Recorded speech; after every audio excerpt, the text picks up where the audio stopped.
Let's get this started. So you might see my name says Whitney from SEOSpace. I'm actually Rob. I'm really glad you guys are here.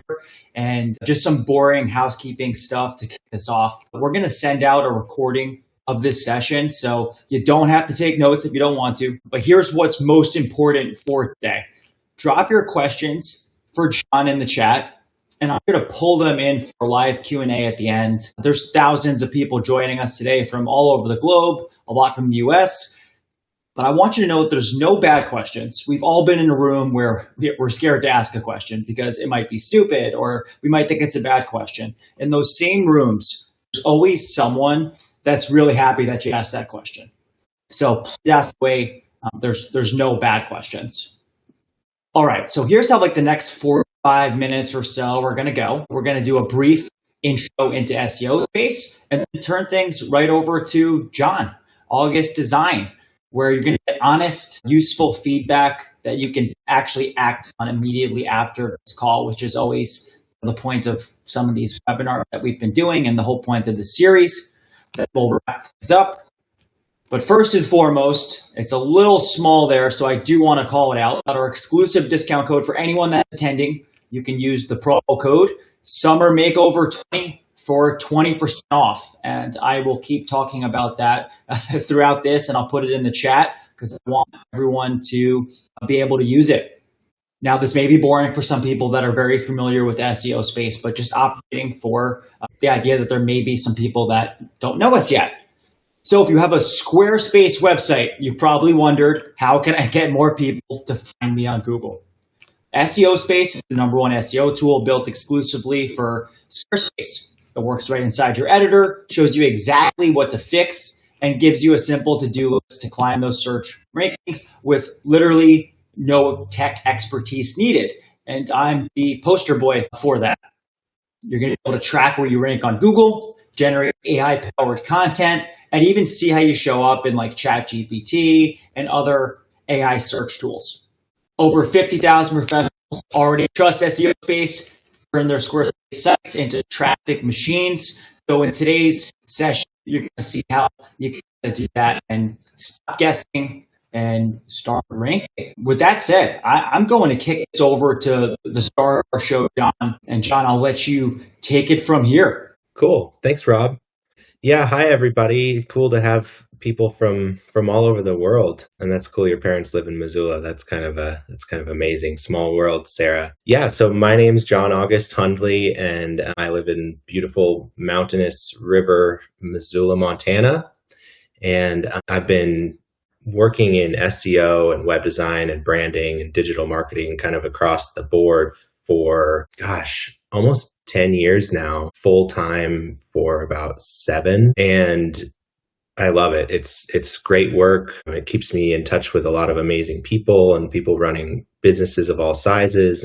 But I grew up in Alaska. I started my young life as in humanities, went to grad school outside of Boston for theology. And the interesting thing is, you would think that studying religion or theology would be kind of the opposite of marketing, but it's really the study of what drives people and what makes people click where they do. And marketing, SEO, what people search is very tied to what they believe at the end. It's an interesting combination of worlds there. So search is really just people telling you what they want over and over, millions of times. That's what Google is. Google is a compilation of data of people telling what they want. So I am a Squarespace Platinum partner, and I've been a Platinum partner since they released that program a couple of years ago. And that means that I just build a certain number of Squarespace websites every year, and I'm an administrator on a certain number. So very familiar with what most of you guys are working on. I also work a ton with WordPress. So, and a little bit with custom code. That's sort of out of the picture now that we have the robots running our code. But Squarespace is awesome. And a lot of people give Squarespace a bad rap. It kind of, at its beginning, it was a little heavy and slow. And so it struggled with SEO. And so that has sort of stayed in people's mind where like, oh, you're on Squarespace. We need to bring you over to WordPress in order to get your website ranking because Squarespace isn't good. And that's not true at all. Squarespace is amazing for SEO actually, and they make it super easy to optimize. And with SEOSpace as a combined tool, it becomes even easier. So that's just a bit of an intro of what I do and what Squarespace and SEOSpace are. And so I'll start off by describing what I look for in an audit. So when I say audit, I just mean like a close look at how your website is set up for SEO. So it's an SEO audit looks at several different key things, both on the back end and on the front end of your website. It's framed really in 2026. It's framed by 3 questions. Can Google see the site? So is it indexed across Google? Does it say what the business does and where the business is? And does it prove that the business is real and that it does good work? So those 3 questions frame SEO. And what we look at first is we look at to make sure that everything is indexed. So we connect to Google Search Console, and SEOSpace does this right off the bat as well. So it'll connect to your Google Search Console, which is it can be techie for some. And I'm happy also after this, if you guys have further questions and you want to reach out to me via email, I'm happy to answer your questions or work with you in any way. So just keep that in mind as we go along. If there's things that you're struggling with, just let me know. But indexing is making sure is every page that you want to be delivered being delivered on Google. And so Search Console is a great place. It's Google's own tool that tells you what's being indexed and served across Google. And it also tells you how many impressions you're getting organically. It tells you how many clicks you're getting organically. That can be a little hit or miss. There are some other tools that show that as well. Yeah, there's my website in the comments there, johnaugustdesign.com. Feel free to check that out. So index first. Then the second thing I always look for is titles and meta tags. So every page has a title tag and a meta description. And a title tag is basically a short, like 70 characters-ish, 70 characters of this is what this page is in one short title, one short phrase. Meta tag is a little bit longer, the meta description, and that is what Google shows typically as the description in the Google search. So when someone searches, let's say, farm equipment Delaware, and they land on, they see several websites, they'll see the site title, they'll see the page title, and then they'll see the meta description. If you don't have a meta description, Google will just invent one for you. But the meta description helps people understand what your website is and helps Google understand what your website is. So that's titles and metas. Then the third thing is headings and making sure that all of your headings are structured properly. So an H1 in Squarespace is usually what's set up as the largest. And so some people get confused. They'll be like, oh, well, I want a big one down here. And so I'm going to put another H1 down here. The problem is the way that Google reads individual pages is Google reads H1 is what the page is about. And then H2 are the minor headings down below that. So you want to have one H1 and then H2s down below. So you can change the size of your H2s, and you can also change the size of specific boxes of text using code. And custom CSS on Squarespace is very important if you want to go beyond the basics. And we'll talk a little bit about that further down. Architecture.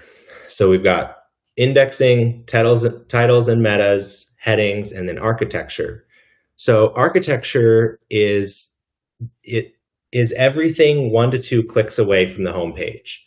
If I'm looking for a certain bit of information on this website, can I find it by going click, click, or even just 1 click is the best. So that means what's called interlinking. So you want to have your website, if you think about it visually, I'm a visual processor. So if you think about your website as like a web, a true web, this page connects over to this page, which connects over to this page, which connects over to this page. And you really have this interconnected orb of information. Quickly, H3 and H4 are not a major difference from H2, but they are seen as lower in the architecture. And so H2s are the primary subcategories, and then H3 and H4 down lower than that. So yeah, everything, you need to have everything needs to be interlinked. So if I have a page about web design and I want people to know that I'm in Missoula as a web designer, Missoula, Montana, then I have a web page that's my home page that talks about web design. And then I have a page that talks about Missoula web design specifically linked from my home page. And then from there, I have links to contact. I have links to other work. I have links to case studies. So you want to make sure everything is connected. The next thing is Google Business Profile. So this is basically like a second website. That's the thing that shows up on the side of Google when someone searches your site or searches your business. And you want to have that filled out, really dialed in, because that's super important. And a lot of people forget that or don't realize how important your categories are, your service areas, your photos, your reviews and responses. Reviews are arguably, I mean, as long as this other stuff is good, as long as your architecture and everything is good, your reviews and your responses to those reviews are bar none the most important piece. Again, as long as everything else is in great shape, your reviews are what starts to really take you to the top. So if you have clients that haven't given you a review that you know would give you a good review, just reach out to them, a quick phone call, text message. And then when you get that reply to that review. Google reads replies just like people do. So consistency of reviews. An example of service areas gone wrong a little bit is one time back in the day, I had accidentally set my service area to a town that was further away. I don't even know how it happened, but I started to not show up where I wanted to show up because the service area on my business profile was set incorrectly. The next thing is the markup schema. And this is where SEO can get a little more technical, and I'm happy to provide help with it. It's a JSON-based code snippet that lives in your code injection, those boxes in Squarespace that allow you to inject code on a specific page. And it's a particular type of code that tells Google and also all the AI search engines, it tells them exactly what it is that you do and what your phone number is and what your exact location is with latitude and longitude. And it'll give an image link. It's really like it's an encoded bit of information that every crawler, including all search engines and all AI engines, use to say, this is what your website is about. So that's another thing that as long as everything else is in great shape, that's another thing that's also like incredibly important to get right. So that's called markup schema. And again, it's a little bit more technical. The next thing is content depth.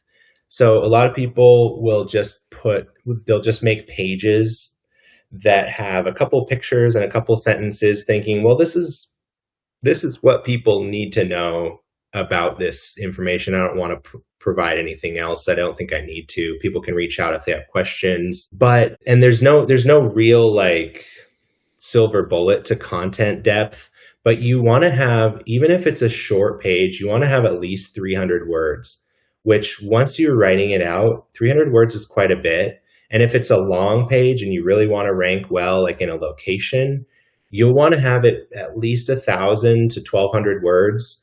Sounds like a lot, but it works and it's worth it. And I'll show you some examples down the line here. Baseline ranking, the next thing and the last thing in this audit is baseline rankings. So you want to take a screenshot basically of where am I ranking today?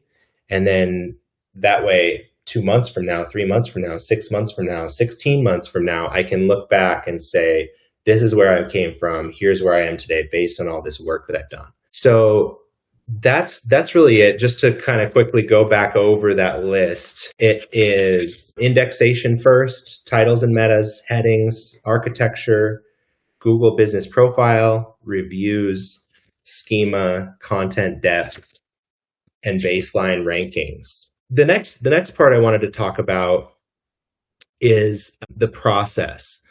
So this entails to what's alive versus what's dead in SEO. So there's still a lot of sort of like myths about SEO and what you need to do and what you don't need to do. And there's also a lot of like gimmicky SEO companies. So there's a lot of people that'll say like, we'll deliver this much content, we'll take your site from here to here and we'll get you these clients and here's how we'll do it. And they'll have this long list of things that they'll do that's basically irrelevant in 2026. And maybe at some point, in 2009, there was some truth to that, but the technical advancements of the Google crawlers and AI have made it really a lot of these things that people have heard for years, those things are gone now. So the one thing is that's dead is keyword density and keyword stuffing. So you'll hear about people creating a page that's just like stuffed with keywords, or even a meta description that you just find as many keywords as you can that you want people to search, and you stuff it with keywords. The problem is today with AI, with Google's crawlers, with AI crawlers, they can tell with one H1 and one normal paragraph just written like a human. These crawlers can tell what your page is about. They don't need 15 different keyword phrases that tell them the same thing. So as long as your page says what it's about once, maybe twice, maybe once at the beginning, once at the end, you don't need to stuff keywords. Exact match domains. So let's say bestplumbermontana.com. That's dead. It used to be a thing where if you had the exact phrase match in your domain that people might search for, that you would get ranked higher. That's not true anymore because, the robots have realized that all that was somebody who bought the right domain. It doesn't mean they're the best plumber. Mass directory blasts. So there's all these directories that'll try to sell you space on their pages, like basically Yelp for your industry, but like hundreds of them. You don't need a whole bunch of directories telling about your business. You need the main ones. You need Yelp, Google Business Profile. If you can, have a Facebook and an Instagram profile. Fun fact, Instagram, it's within the last 6 months, they now are indexing your Instagram posts on Google. And so when someone searches, your captions on your Instagram posts actually add to your SEO. Something to keep in mind. Blogging for volume is dead. So if somebody's trying to sell you 2 blog posts a month, frequency is the number one thing for Google. It's just not true anymore. If you write a couple relevant blog posts and you keep your site actively maintained and you keep good recent case studies, twice a month, even once a month blogging doesn't change anything. Now, if you have a thin site and you don't have much on there, adding new content through blogging can be helpful.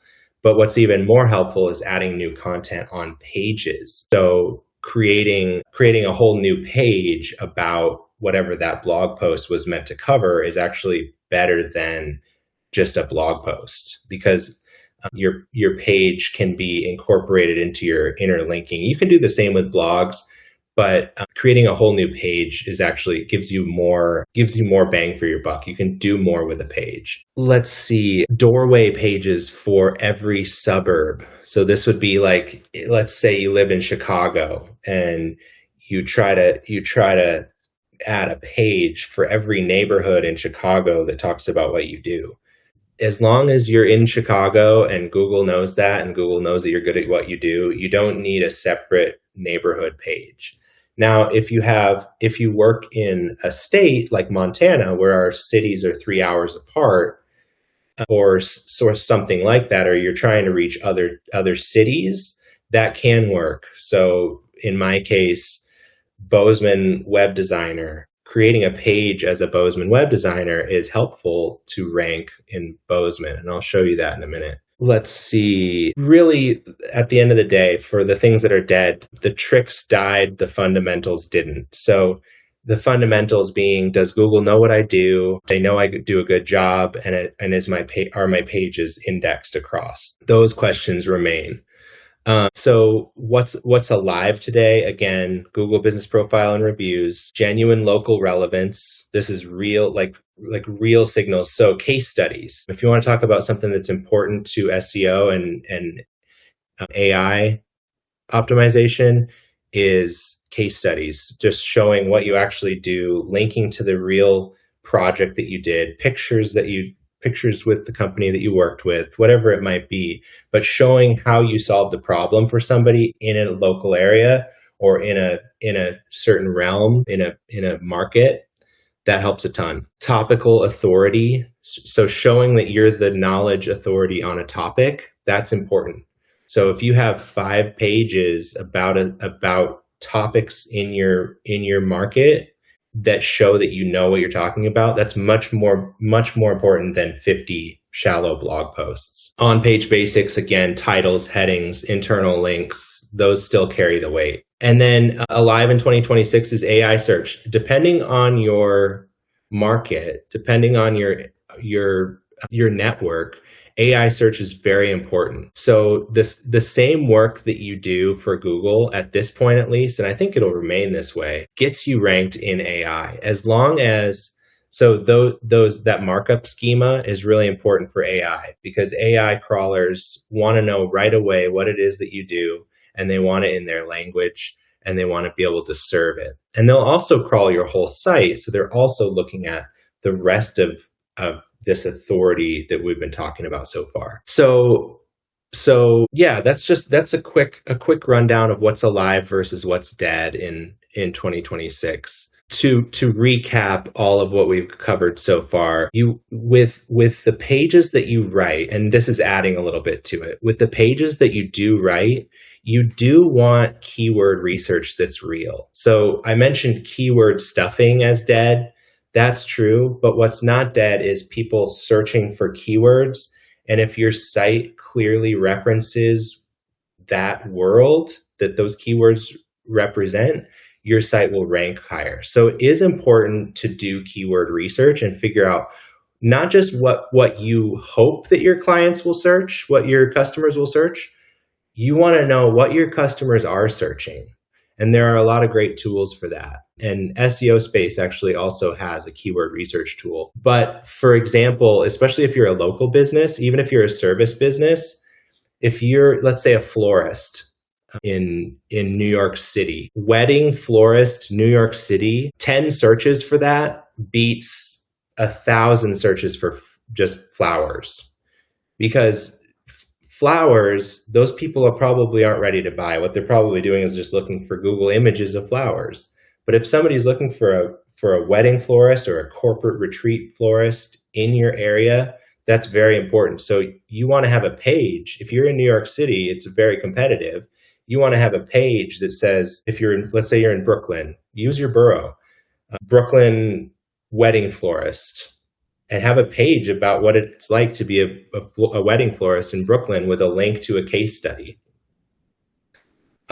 I'll answer this one question. Backlinks are alive in a way. So backlinks are only alive if the referring page has authority, and if it's an authority that's related or in some way shows that you provided a service to that business.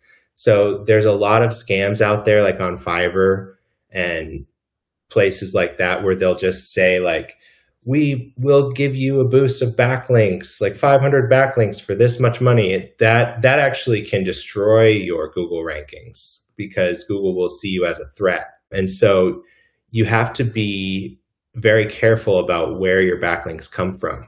If your backlink comes from your local chamber of commerce, or your backlink comes from let's say you're a food provider and a restaurant in your same town has a link to your website saying, this is where we get our microgreens. That's the type of backlinking that's important. And thank you for bringing that up, Vanessa, because that is an important reminder for that is alive in 2026. Backlinking is important, but with the caveat, it's not just blasted backlinks from anywhere. And then Google Business Profile built like a second homepage, fix the technical layer on your site, and keep a baseline, track your progress. Let's do a quick SEOSpace website teardown. So I want to show you guys briefly how SEOSpace can help audit your website. Yeah, and again, I'll answer your guys' questions shortly here. I'm just going to do a quick rundown of what this really looks like. So let's go here. Yeah, as we're waiting, just to reiterate what John was saying, I'm keeping track of all the great questions we have in the comments section, and we'll get all those answered for you at the end. So appreciate them and keep them coming. Thank you. Totally. Thanks, Rob. Okay, so you can see here on my screen, this is SEOSpace, and I'm just going to keep it to this page. So once you've done your crawl and linked it to Google, you have these critical, recommended, optional, and strategy tasks. Right now on critical, there's these AI ones. Make sure AI crawlers aren't blocked.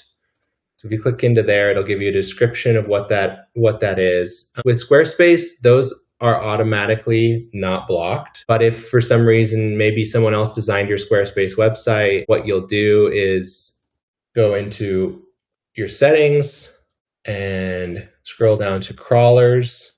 And this is where you can block or unblock search engine crawlers and AI crawlers. So let's say you did have a site that you did want to block and you wanted to keep private, you would do it there. Another thing I want to show you guys quickly that you may not know about, you probably do, but there's this little search button here. And if you click this, you can type in anything. So crawlers, there it comes up. I can type in, let's say, favicon. I want to change my little favicon up in the corner. Boom, takes you right there. So just as a little tip there. Let's go back. So on this page, this is a site I built recently, and it's mostly an internal page for existing Montana Grizzly football players.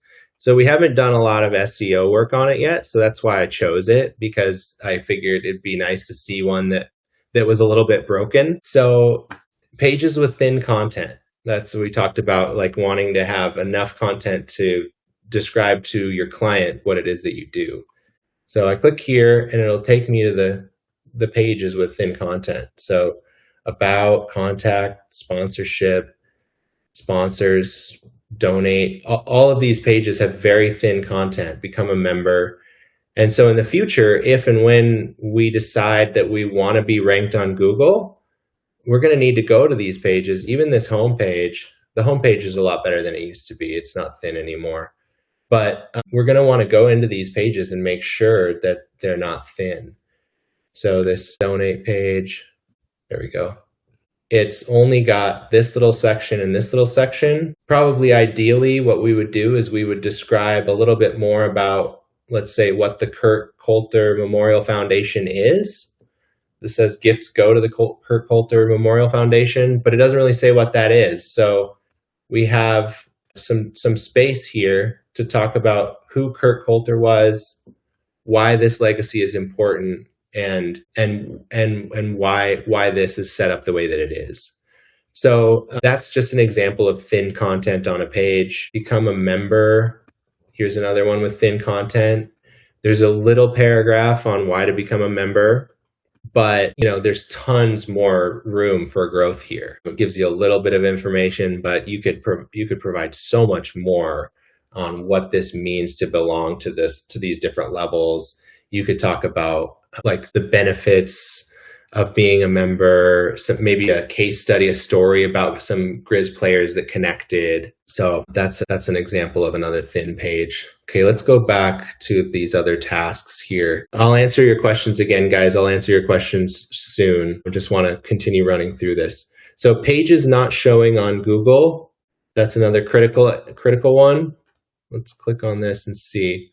So sponsorship, become a member. These aren't showing on Google. And SEOSpace has a super cool indexing feature where you can just click request indexing and it opens it up right in your Google Search Console. And then I would just click request indexing and it takes me right there. So long as I'm logged in. And that happens so quickly because I'm already logged in and was prepared for that to happen. It can be a little bit more of a lift having to log into Google, and if you don't already have Google Search Console connected, it'll take a little bit more. But that's a cool, easy thing that they provide there. Let's go into the recommended. So pages without an SEO description. This is one of those things that's super important. So I'm going to click here. So most of these pages that I have on the website, even the homepage, don't have an existing SEO description. So I would go click on this. I'm going to go to Squarespace Editor, and it's going to open up my Squarespace page that is problematic here. And it's going to load this plugin here, and it'll give me the results. So SEO description is missing. SEO title is missing. Images, there's an image that's too vague on here. There's some links that do not open in a new tab. Headings and H1s. So the H1 length, your H1 is too short. So the H1 length does matter. You can tell Google more in your H1. Real quick on that, I did talk about H1s. A lot of times, so if I was trying to rank with this site, and again, we're not really. So, but if I were, I would probably put once a Montana Grizz, always a Montana Grizz. You want to provide your location in your chief title tag, especially obviously if you're a location-based business. But you want to describe your business, it's not just for like a pretty tag. This is doing heavy lifting with SEO. What else? Security, URL indexing, and word count. So this is a cool box. It'll tell you what your page, each page has its own score, and it'll tell you what your page scores.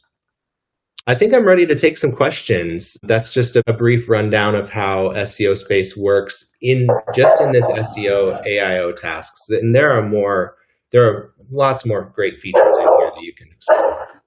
But yeah, let's do some questions. I'm going to stop sharing here. Awesome. So just right before we head into Q&A, for someone that wants to take action today, install SEOSpace. Your 7-day free trial is waiting for you with that promo code SUMMERMAKEOVER20, 20% discount. And please check out John and his website at johnaugustdesign.com. Again, we're going to send all this over to you in an email, of course.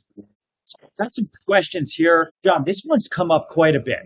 Any advice on what to do when you work from home, or you don't necessarily have a location or an actual business location? How should they approach that?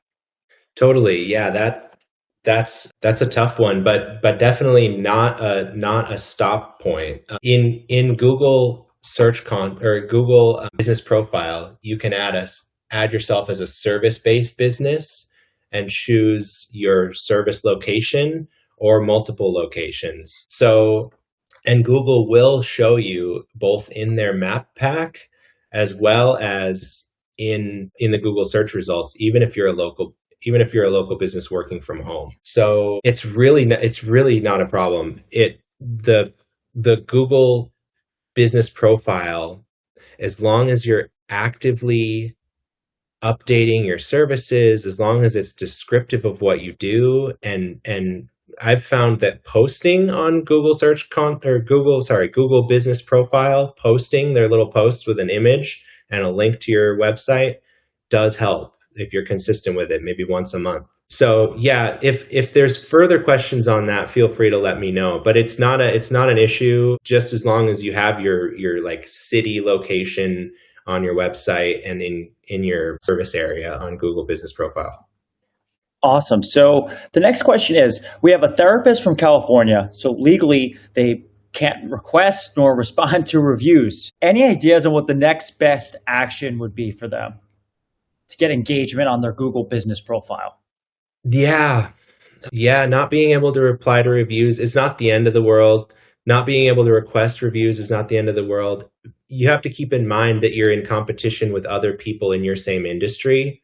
So if that's the law across the board in California, then you should be able to stay just as competitive as everybody else in your industry, because nobody else is doing that either, unless there's some sort of caveat there, but I doubt that there is. So what I would do is I would post on Google Business Profile, and that'll help you. And another question we got was about paywalled content and how it affects SEO. So paywalled content, if it's on Squarespace, as far as I know, it's not going to deliver SEO results, but I'm not 100% sure on that. So let me do some research, and then you can ask the next question too. Yeah, no problem. And we can always get back to the team and the next one. So we know there's a ton of people that are using AI to find sites. And this person doesn't really want crawlers on their website.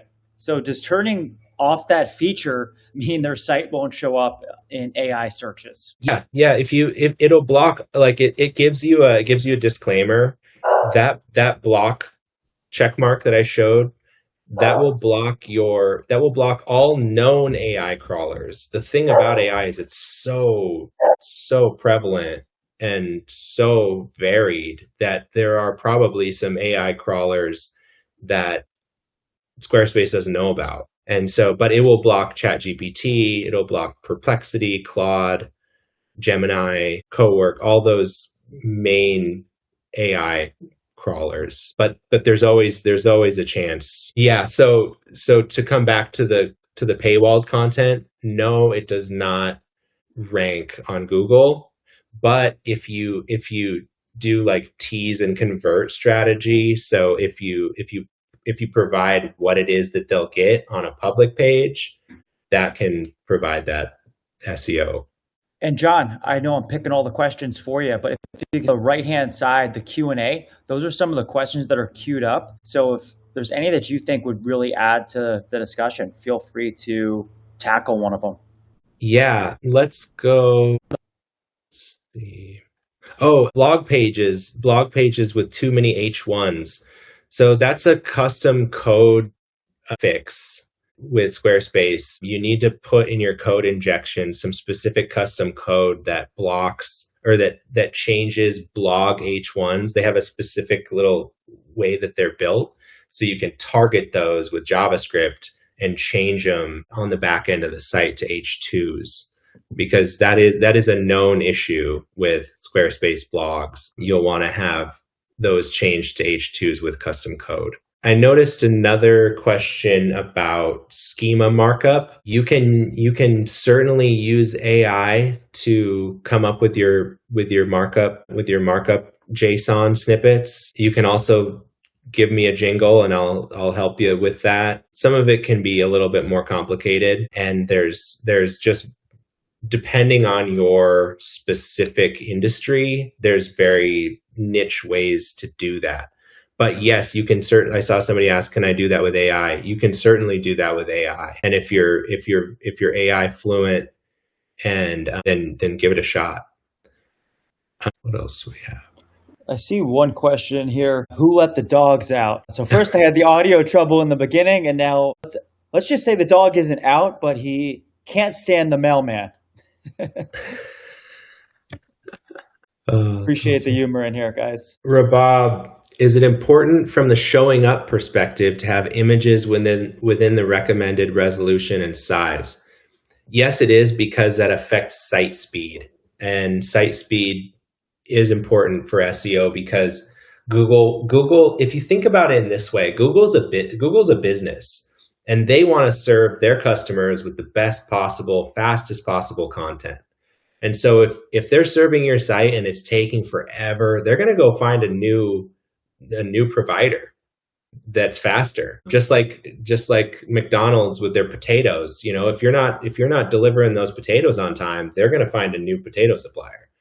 So if you have a website and it's got great content, but it takes forever to deliver, they're going to move on. So image size does matter to a point. Getting it down to like 12 kilobytes and making sure you're at 100% speed, that's not as important. Like 75 and above, even 60 and above, just as long as you're not down in like the 30% range or 20% range where your site's just taking forever and ever and trying to load videos and stuff. Just it needs to be reasonable and competitive. Let's see. A lot of people talking about service areas. Yeah, you don't need to use your home address. We talked about that, but and with a service area, if you're in one location, let's say you're a house cleaner and you're in a city, a small city. Let's say you're in Sun Valley, Idaho, and you're a house cleaner. You would want to set your service area just to Sun Valley, Idaho. Even though it's tempting to go Sun Valley, Salt Lake, like I could drive to Salt Lake if I got a big contract. What you're doing is you're diluting your reach. So people in Salt Lake could still find you, but your best bet is to go with that one service area on your Google business profile. And what you can do outside of that is you can create a page for that specific location. And I promised that I'd show you something about that. So let me share my screen one more time really quickly and talk about service area. So this is my website and looking at the last month of SEO. And so I'll show you right around here, I started doing some really serious work. This is Google Search Console, and this is looking at the number of impressions on Google on my site, johnaugustdesign.com. So I was like, man, I'm sick of not showing up. I'm going to really dive in and I'm going to really make some changes to my website and follow all the rules and make this thing work. And as you can see, it made a huge difference. And oftentimes after you make big changes, Google will spike and then it'll kind of bring it back to a new baseline. And I built several new pages, built out new case studies, had the interlinking all tight, and updated my Google business profile, started posting, and suddenly I started getting so many more clicks, so many more impressions, new clients, and I can tell you that from my experience, these tricks that I'm telling you about, they do work. Like this is my real website, and this is about a year of doing no work at all, and then starting that work pretty heavily. This is the result, which has been amazing. And one of the pages that I built was here. This is called Wincher. This is a keyword tracker. And one of the pages that I built was called Bozeman Web Design. And I'm about 3 hours from Bozeman, but I just thought, hey, I should build a web page for Bozeman because I'd love to work with businesses in Bozeman. And it's now ranking as #1 organically.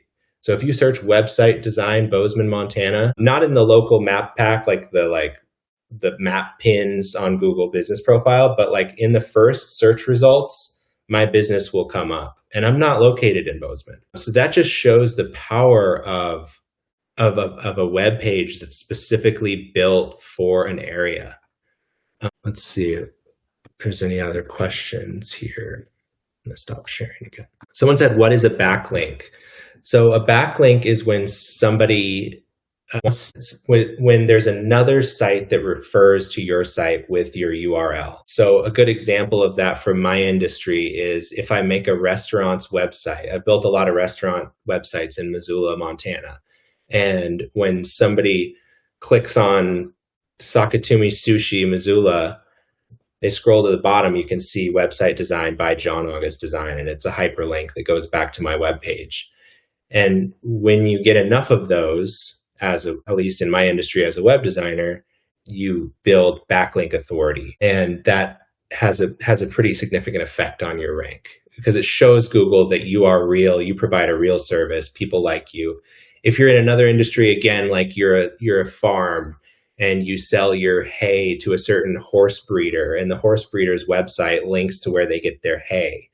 And you can reach out to people who use your service and say, hey, can we share links? I'll make a link to your website if you'll make a link to mine. And that's pretty common in business. It's just a handshake and it helps both parties. So that's what a backlink is. Catherine, yes, you should add your website link to the websites you create. So long as your clients are okay with it, it helps a lot as backlink. How to change, your favicon, not only on Squarespace, but on Google search pages as well. That is a markup schema thing, and it's also a logo thing. So Google pulls from your Squarespace logo, and it also pulls from your markup schema. So if you have markup schema that tells Google, here's my logo file, they'll pull from that. SEOSpace does have a domain authority tracker, I believe. Just double check on that. One thing to keep in mind, though, is domain authority is a third party ranking. So it's not Google doesn't provide that. That's built by third party like researchers. So it really doesn't mean a ton. It's not something that Google's looking at your domain authority.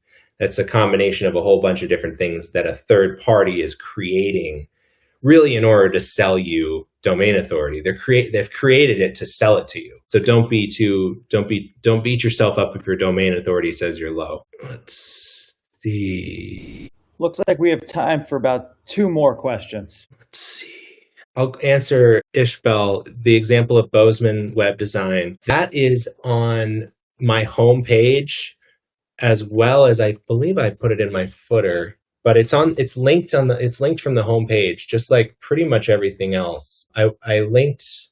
No, it's not in the footer. It's not in the main navigation, but it's linked from the homepage. So you want to have everything interlinked. I think I saw a question about Instagram. I'd love to answer that one. Is advertising important for Instagram? Oh, so that meant mention your website on IG in caption or just bio? Okay, Chris, you can mention your website on Instagram, but what you want to do is you want to connect your Instagram bio or your Instagram URL to your website, and you also want to link your website from your Instagram bio to your website. So you want to have that as a link, as your main link, have that be your website. And from your website, have an Instagram icon that links to your Instagram. And as long as they're the same business name, those will show up. So anything you write in a caption on Instagram will show up as part of your authority. So I think that's really all we have time for. Again, reach out. My website, I'll put it again here. Yeah, and we'll include that website in a follow-up email. We want to thank you so much for spending the time with us. We're absolutely nothing without this special community. And a huge special thank you to John for his thoughtful expertise. The recording, I see some more questions. They're going to be emailed within 24 to 48 hours. Go to johnaugustdesign.com. He'll be a rocket for your website, as you can already see, and your business. Go to SEOSpace.co. Use your promo code SummerMakeover20 for 20% off.